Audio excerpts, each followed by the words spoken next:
Sadhguru, that's very powerful inside. I just walked inside into the space where all the brahmacharis are chanting. There's something special about their chants. It kind of hits you right here. It's kind of energizing and power. So, what is it? What's a brahmachari? I mean, we understand in Hinduism, brahmachari means denial, and you've often said it's not about denial, it's about gaining something without denying it. So tell me about it. And I have to say, they're both men and women in there. It's not like, they're not like monks, that all the women have been put up in a nunnery and the monks are in some monastery. They're all there. For example, somebody is out to climb Mount Everest, okay? He prepares for years, probably for a lifetime he prepares. And then he is in the harshest of climate, denying himself every pleasure of life, of comfort, of family, of society, everything that normally people want to have, he denies himself all that to climb the mountain. But do you really believe he is denying himself? Or is he making another possibility which you can never imagine real in his life? So that's brahmacharya. The word brahmacharya literally means, Brahman means the ultimate, charya means the path. You are on the path of the ultimate. Or in other words, you are somebody who is not willing to settle for small things. So anybody who has created anything worthwhile in their lives have naturally denied themselves lot of simple pleasures other people are having. When you're making a film, maybe you're not eating well, maybe you're not sleeping well. Are you taking your afternoon nap, sitting with your wife, enjoying the siesta, having dinner with them, with the family? Are you doing all this? Everything you deny yourself because you want to create something, isn't it? Isn't that true with every man or woman who has created something worthwhile in their life? The same with brahmacharya, they're on the path of the ultimate. Because of that, their attention is not diverted to other things that people think are valuable. So, what's the ultimate? See here, if you look around, there's brick and stone, or rather mud and stone and trees and plants. This is creation. But now if you look at this, from the same soil this tree is coming, throwing out… right now there are no flowers, but it throws out wonderful fragrant flowers. From the same soil a mango tree will come and throw out mangoes. From the same soil you have come and making movies From the same soil I have come and I am a guru. So there is something here which can make this mud into a tree, into a fruit, into a filmmaker, into a guru and into a billion other things. Don't you want to know what it is? Don't you want to experience what it is? And if it was somewhere in heaven, I'm not interested. But if you eat a banana, that banana becomes a human being within you. There is something here which can transform a rice grain or a banana or a piece of bread into a human being. This is the ultimate source of creation. Yeah. Don't you want to know what it is? Don't you want to experience? Don't you want to know the power of it, the beauty of it, the joy of it? So these are people who have had a taste of that and now they want all of it. They don't care whether they eat or not. They don't care whether they drink, smoke and enjoy other simple physical pleasures that other people are addicted to. They have had a taste of the ultimate. Now they want it all, they won't settle for anything less. Okay, now I understand that till you've experienced it, it's an experiential sensation, or more than a sensation. Talk about the ultimate. What is the ultimate? My work as a guru is just to give you a taste of that ultimate, so that your life goes into a tizzy and you go crazy and you want to go for it. You've had a taste, now you can't stop. So your work is to drive people mad? Yes. Right, okay. Because if people slip through their life in the name of comfort, in the name of security, they're wasting their life. They must go all the way. This is not my desire, it's their desire also, because today you have a desire to fulfill this. If that happens, you want the next one and the next one and the next one. If you carefully look at your desiring process itself, you will see you are not willing to settle for anything limited, isn't it? There is something within you which doesn't like boundaries. There is something within you which is longing for the ultimate always. So this is not my idea, this is not my philosophy that you should seek ultimate. You're anyway seeking ultimate in unconscious ways. I am saying, if you seek in unconscious ways, you'll always remain frustrated and the chances of finding it are remote. It's better to seek what you want in a conscious way, in a focused way. So brahmacharis are those people, they're also seeking just what you're seeking, but they're seeking it 100% consciously. So, what is the ultimate? Is there other words? I mean, I'm looking for words. What is ultimate? See, whatever we look at, we can only look at the way you understand it right now, okay? If I say something which is not in your understanding, now I'll be compelling you to believe me or disbelieve me. I don't want to go into such obscenities. I think it's obscene to demand that you must believe me. Okay. So right now in your life, do you see that when you stand here, what you call as myself, actually you gathered over a period of time? Yeah. In terms of your mind, Yeah. it's a huge heap of impressions. In terms of your body, it is a heap of food that you have eaten. So you gathered this. What you gather can be yours. Can it ever be you? No. Then what is the you beyond yours? What's the… So, you're existing here Yeah. without even knowing what is me. Yeah. So this me, right now we will go this way, this me is the ultimate. This me is not a simple me. This me can make a piece of bread into a human being, a banana into a human being. This is not a simple thing. This same me which can make a banana into a human being also created the whole cosmic scape. It's not a different me. So the choice is just this, either you can exist here just as a piece of creation, or you can exist here as the very creator himself. That's the ultimate, for now. There's more to it, but for now. So why does everybody expect a guru to perform miracles? Yeah, I mean, this is the whole thing. At one point, if I go and say I met Sadhguru and I had this amazing experience and… You must tell them he is a real miracle because he eats a banana and he makes it into a human being. You must tell them. What better miracle do you want? Right. See, they have not understood the magic of eating a banana, Yeah. or anything for that matter. So what you're saying is everything is a miracle in any case. See, either there are two ways of looking at life. If you have eyes, if you look at it closely, everything is miraculous because there's not one single atom in the existence that you can fully explain. So it's miraculous. Yeah. Another way is, everything is happening, the whole physical existence is happening between cause and effect. Everything can be explained if your perception is deeper. Either nothing is a miracle or everything is a miracle. In your mind, if one thing is a miracle and another thing is not, you are in ignorance. Yeah. So even miracles are intellectual ideas that are boxed, separated See, from… anything that you cannot understand is miraculous for you. Yeah. If you did not understand how electricity works, and if I just touched that wall and light came on, you would think either I am the messenger or the sun or himself, isn't it? Yeah. See, right now, I can take you there and show a great miracle for you. You will see mercury solidified. Mercury is to be liquid. Yeah. According to modern science, you can solidify mercury only at -32°C. I'll show you mercury, which is solid. You can measure it weight to volume. You will see it's pure mercury, because there's no other substance on the planet which can weigh as much as mercury, so you can't fake it. You cannot fake it. You will see just a 23-inch tall ellipsoid which weighs 682 kgs. Nothing else on the planet can weigh that much, unless I imported something from somewhere else, which I have not. This is just pure, plain mercury. But it's solid, in room temperature. Is that miracle enough? But it's not a miracle, I can explain the science of it.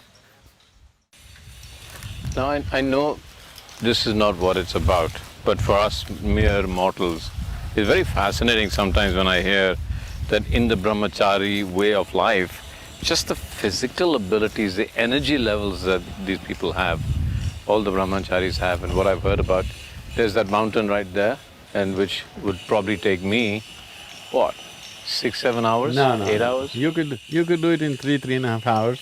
They'll do it in 35–40 minutes. So, Because I've seen them, while I've been here, I've seen some of them. Well, yeah, other than the volunteers and the meditators, but I've seen the brahmacharis. They never sleep. I when I go to bed, like when I'm forced into bed because I stay awake a lot at night, they're still awake. And then when I come in the morning, they're like as fresh as anything, teaching us yoga, working, walking, working everywhere. And then I try to play football with them. And they're the most energetic football players. I mean, okay, so they're younger than me, but I've seen football players, the kind of energy they exhibit without sleep, without rest in this brahmacharya. And then I saw one of them eat, and I said, "What are you eating?" And he said, "Well, and it was just soup and a few grains, and that's all they were eating." So tell me, what is it? Tell me about that energy that comes from this way of life, the way of lifting your energies. What does it do to you physically? See, the energy that you have right now is not all about the food that you eat. Sunlight, air and water you drink is actually contributing for more than 60% of the energy that you have. Yeah. I think there is a whole misunderstanding. I know if I say this, it would be very, very controversial because humanity has invested so much in the other direction. We are always thinking of energy as nourishment, food nourishment. People are constantly calculating how much iron, how much magnesium, how much this, how much that. And every day there's something new. Yes, I'm not saying that's not needed. Definitely that's the chemical ingredient of the body, it needs to be taken care of. I'm not trying to belittle the nourishment. Nourishment is definitely needed. But that is not going to determine the energy levels that you have. And your ability to transform what is food into what is a human being and what is energy and consciousness is what makes you who you are, your ability, the efficiency. Now, every machine that you create, you are no more just trying to create big machines, you're always thinking about being energy conscious, isn't it? Now, you are driving an Ambassador which was giving you 4 kilometers per liter, it was okay. Now it is a crime. Because you understand this is not the way to live. Now today you want 40 kilometers out of a liter. So it's a question of energy efficiency. So, brahmachari is into various types of sadhana, certain internal maintenance of the system.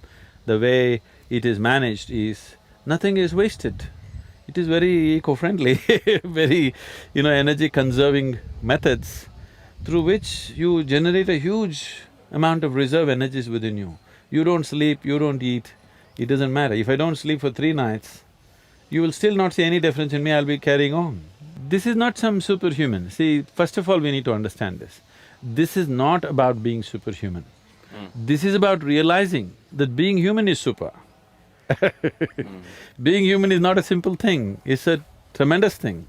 So right now all the symbolism you see, Shiva always has snake on top of his head, this is to indicate, see, snake is seen as the fundamental energy. Kundalini is symbolized as a snake in India, in the yogic systems. So tell us why, because in the West, snake is something threatening and almost evil. It's because it has this kind of sometimes sexual connotation, sometimes evil connotation. So the first aspect is, the snake, Shiva is not holding at his feet, on top of his head. This is to indicate that his energies have reached the peak, okay? That is the essence of asceticism, that his energies have hit the peak. Energies have hit the peak means his perception has also hit the ultimate. That is why the snake on top of the head and the third eye are symbolic. You understand? Third eye means your perception has hit the highest level of perception. Everything that can be seen, you have seen in the existence. That is mainly because you are energized in the highest possible way. If your perception has to evolve and enhance itself, the most important thing is your energy has to evolve and enhance itself. So the whole sadhana that the brahmacharis are doing and all the yoga practitioners are doing is to evolve, refine their energies in such a way that their perception is enhanced and the third eye opens. Third eye opening does not mean you'll have a crack in your forehead. Okay.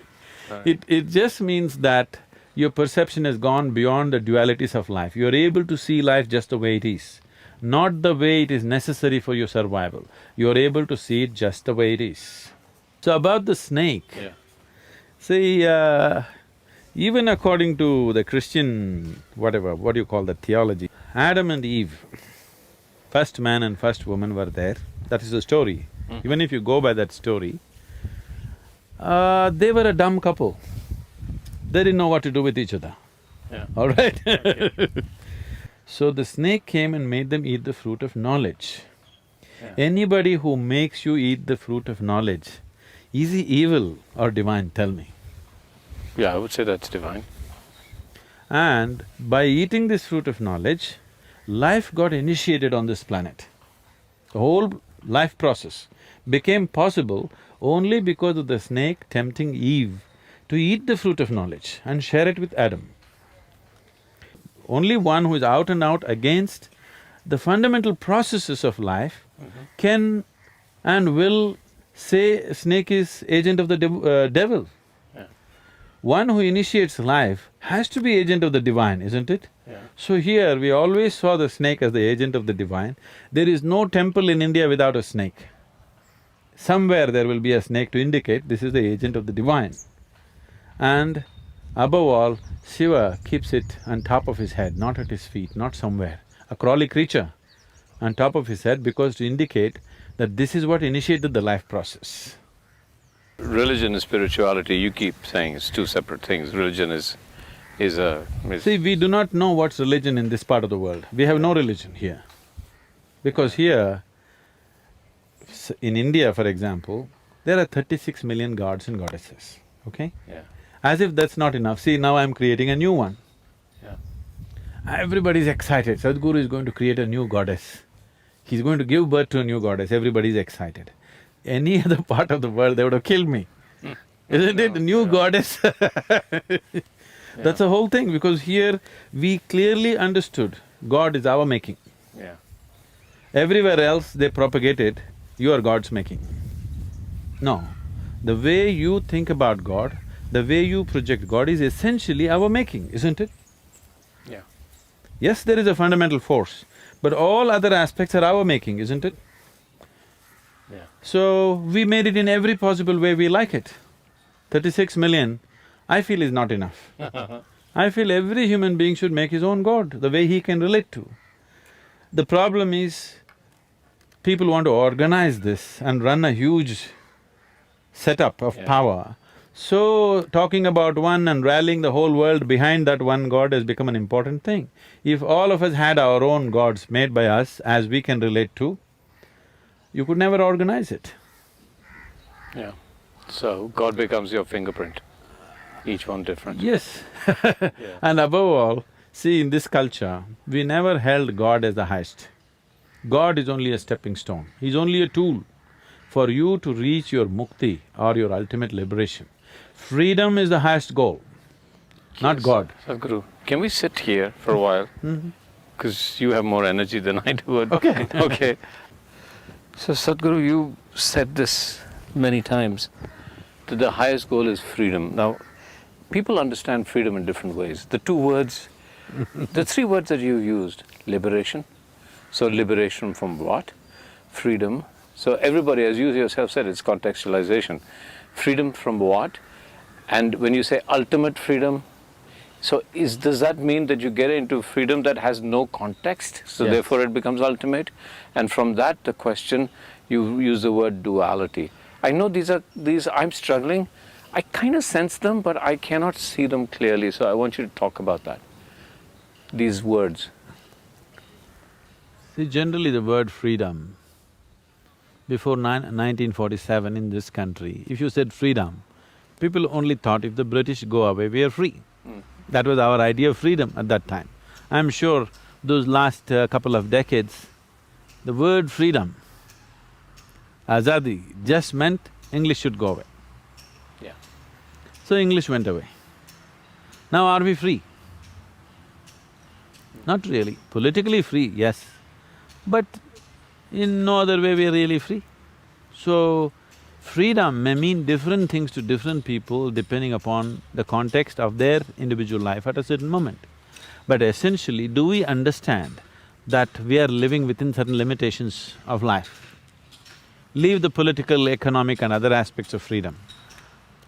Just as a human being, just as a piece of existence, do you see you're a limited entity? You're a limited boundary, isn't it? Yeah. But do you also see there is something constantly longing within you to be little more than what you are? So you're seeking freedom, but you're seeking it in installments. So if I bind you, if I put you, if I imprison you in a small cell, 5 by 5, let's say, you'll fight for your freedom. If I release you into 10 by 10 cell, you will feel wonderful, but within 24 hours you realize, this is not it, this is not freedom. If I release you into a larger compound and say, you are free, do what you want here but you can't go out, once again, the moment you feel the boundaries, you want to break that. So however big the boundary I set for you, the moment you are able to feel the boundary, when you don't feel the boundaries, you think you're free. But the moment you feel the boundaries, you want to break it. So there is something within you which cannot stand boundaries. Or in other words, there is something within you which wants to become boundless. What can be boundless? If you look at it, all physical forms must have a boundary, isn't it? The boundary, a defined boundary is the basis of a physical form. A physical form can be small or big, but can never be boundless. So there is something within you which is longing to touch a dimension which is beyond the physical. So there is something within you which is longing to be spiritual. So spiritual does not mean looking up or looking down or praying or going to the temple. Spiritual essentially means you are in an experience which is beyond the limitations of the physical. That means you're in a boundless space. This longing is always there in every human being. Either you're approaching it in installments or you're going consciously for the ultimate. So why in my mind is the ultimate so blurred? Why can't… I mean, I can imagine, you talk about a cage and you talk… the moment you talk about measurement, I can see it. You say you're imprisoned by this galaxy, I can somehow say, okay, it's a galaxy. Now you talk about being imprisoned by nothing. This concept of being boundlessly free sounds brilliant, so just talk to me about it. How do I aspire to something that I'm unable to imagine? That's why you never aspire to something that you're unable to imagine, that you do not know. If you want to become free, you never think of freedom, because freedom is just an idea. Yeah. It doesn't exist. It is just an idea which has no substance in it. So when you want to become free, you don't think of freedom. You only look at the ropes which are binding you. Yeah. You cut these ropes which are binding you, there is some sense of freedom. Then you realize there's another set of ropes binding you. You cut that, there is freedom. But then you notice there's another set. It doesn't matter how many sets of ropes are binding you, there must be a place where if you cut enough of them, nothing binds you, right? There may be… the number may be big, but still it cannot be innumerable, isn't it? It cannot be infinite. Yeah.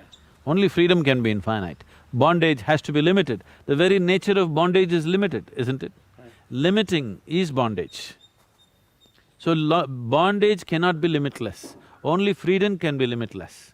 This is not all semantics and ideas. In terms of life's experience, you don't waste your time talking about or thinking about freedom or the ultimate. You look at what's binding you now and see how to transcend this. This is growth.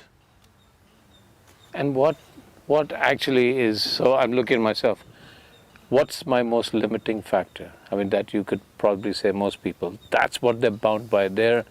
let's say, I mean, I'm a filmmaker, I can go anywhere in the world, I can travel, I can do anything. I have, Yes, but if I make you walk around for 1 hour, you'll have to rest. 2 hours, you have to go to sleep. That's a limitation. How would you… what kind of a filmmaker would you be if you could be like me, stay awake for 5 days at a stretch, don't bother about eating, sleeping, nothing, you can just focus on what you have to do? What kind of a filmmaker would you be? Maybe you would have all the actors dead. Yeah, well, I've been accused of that, but then my film becomes my limitation. So, boundless, because I get very passionate about filmmaking and then I forget to sleep and eat, but then at one point it becomes a film and the film is over. This idea of complete… No, I want you to just imagine yourself. Yeah. So, we're just talking about tangible things so that it's easier to, see it. Suppose you had no physical limitations. Yeah. If you have to go to the bathroom, you have to eat, you have to sleep. suppose you could just be on, 100% focused for 3 days at a stretch, what would be the quality of your film? I want you to imagine. Yeah, it would be absolutely It brilliant. would be yeah. something else than Yeah. what you're doing right now, isn't it? Yeah. So, why is that possibility not being explored for now? So if you explore that, then you will see that's fabulous, but there's still other limitations. But those limitations are not relevant now because we are still in these limitations. Yeah.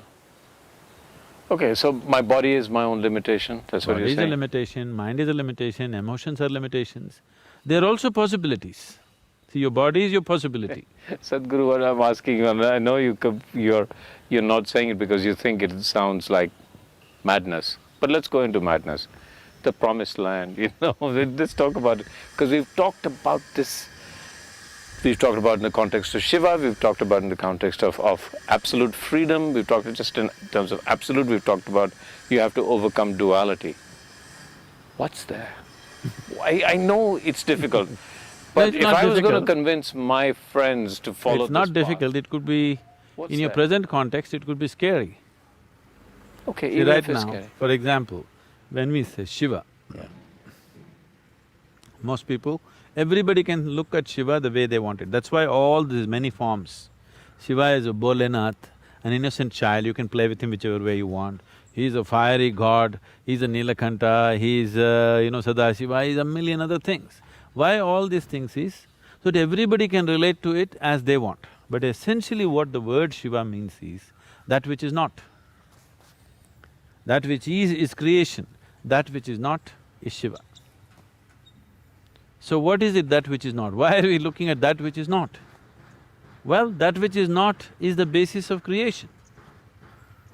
It is the empty space of the existence which is the womb of creation, isn't it? So we say Shiva is the basis of everything. This is just the ultimate physical sciences. Let me not use the word ultimate. The highest level of physical sciences expressed in a beautiful dialectical format.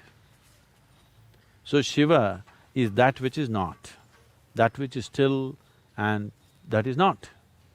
Out of that pops out creation, because he came in touch with a certain energy which we are referring to as Shakti. Whenever Shakti just passes by, boom, he roars. You call it a big bang, we call it he rises as Rudra, he roars and he creates his first form, which is an ellipsoid, from that springs all creation. Well, the physical sciences are 100% in agreement with this today. You're saying it's a dark energy. Shiva has always been referred to as the dark one. So what you're referring to as Shiva is just that which is not. We are not talking about a god who is sitting up there. But why the form? The form is because the first yogi is also called Shiva because he realized Shiva. What is perceived and the one who perceives it, we don't see any difference between the two. So when we say Shiva, one moment we'll be talking about the first yogi, the Adi yogi whom we worship for all the knowledge he's given us. And that aspect of Shiva which is limitless, boundless, nothingness, we are seamlessly moving from this to that because that is what a dialectical culture is. That's how life is. Life is constantly flowing from logic to illogic, illogic to logic, masculine to feminine, feminine to masculine. People who think their lives out, they're always in conflict, they're not able to figure what's the nature of life, they're not able to experience life because they're trying to stick on to one thing.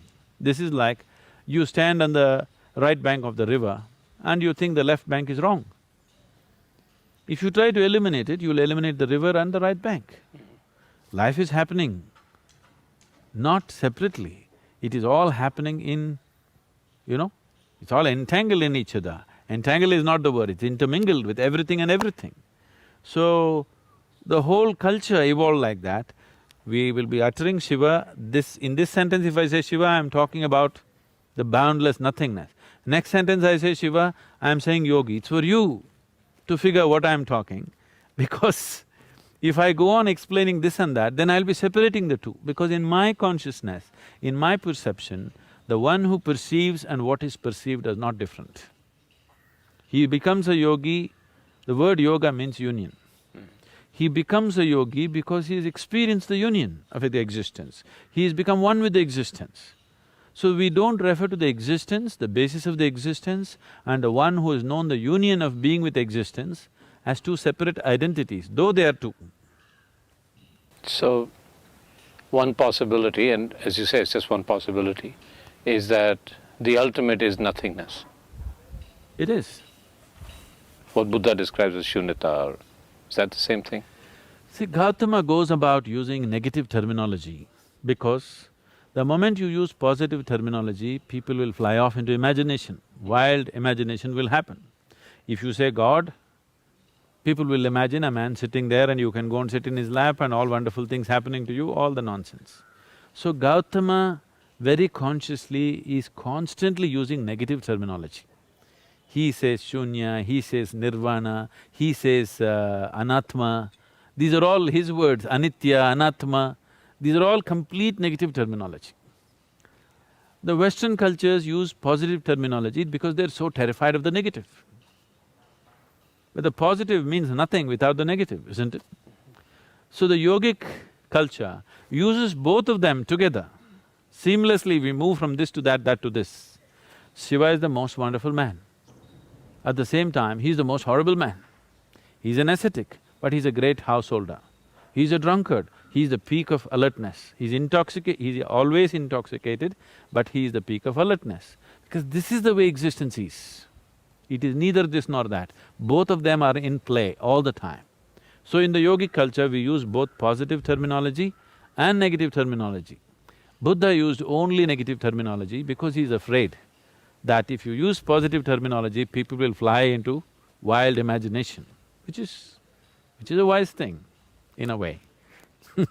This is a question I'm asking on behalf of the people who are unable to speak to you directly, okay?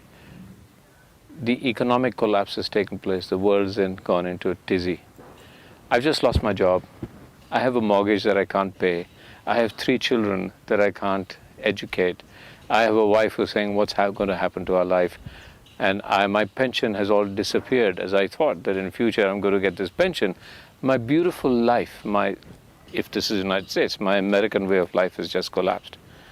And now we can talk, you're talking about contradictions, you're talking about nothingness and… Oh, you asked for it. I asked, I agree. So now I'm asking behind, what would this mean to me when I am so confused and so my everyday existence is how am I going to feed and still have my house and feed my children? What would this do for me? Why would I go this way? See, one thing you have to acknowledge is, today, we as a generation of people, never before the survival process of a human being was as well organized as it is today.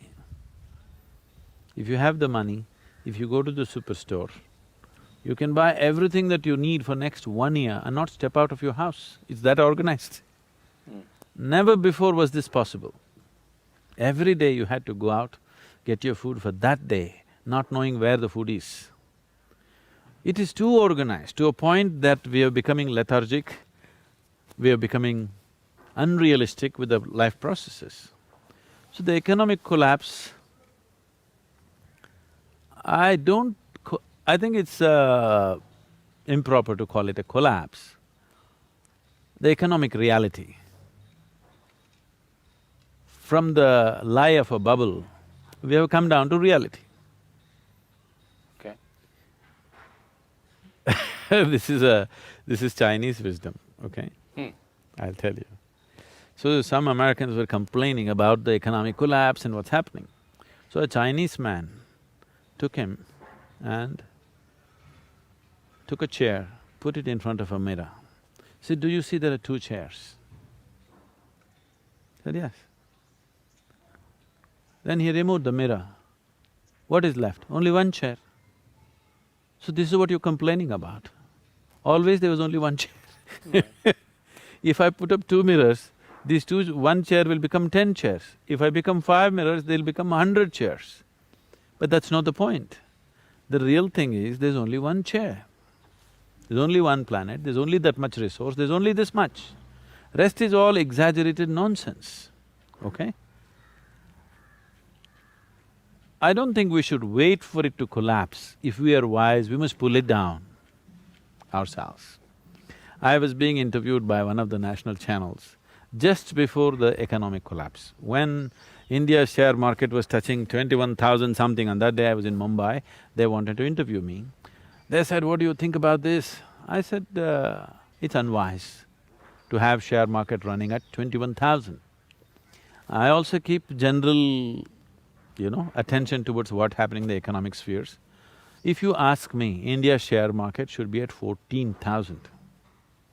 But we would like to make ourselves little bigger than who we are to attract foreign investment, this, that. So if it's running at 16,000, 16,500, sufficient exaggeration to impress the outsider. But if you run to 20, 21, it is not good.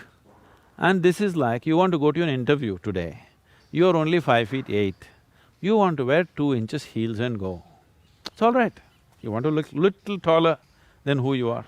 Suppose you wear 3 feet heels and go, you're on stilts, very soon you're going to fall on your face. They didn't like it. Okay. Okay? And it collapsed. Within about 20 days after I spoke, it just dropped to 11,000 or 10,000 or whatever, 9,000 I think. Yeah. So you're walking on stilts, you're bound to fall. Little bit of exaggeration human beings want to do to impress each other, it's all right. 2 inches, 3 inches heels, all right. If you go for too much, it's not fair to yourself or to the people around you, isn't it? But the higher goals that you're talking about, let's just talk about that in the context of… The individual experience, Yeah. that human being Yeah, who has lost something, yeah.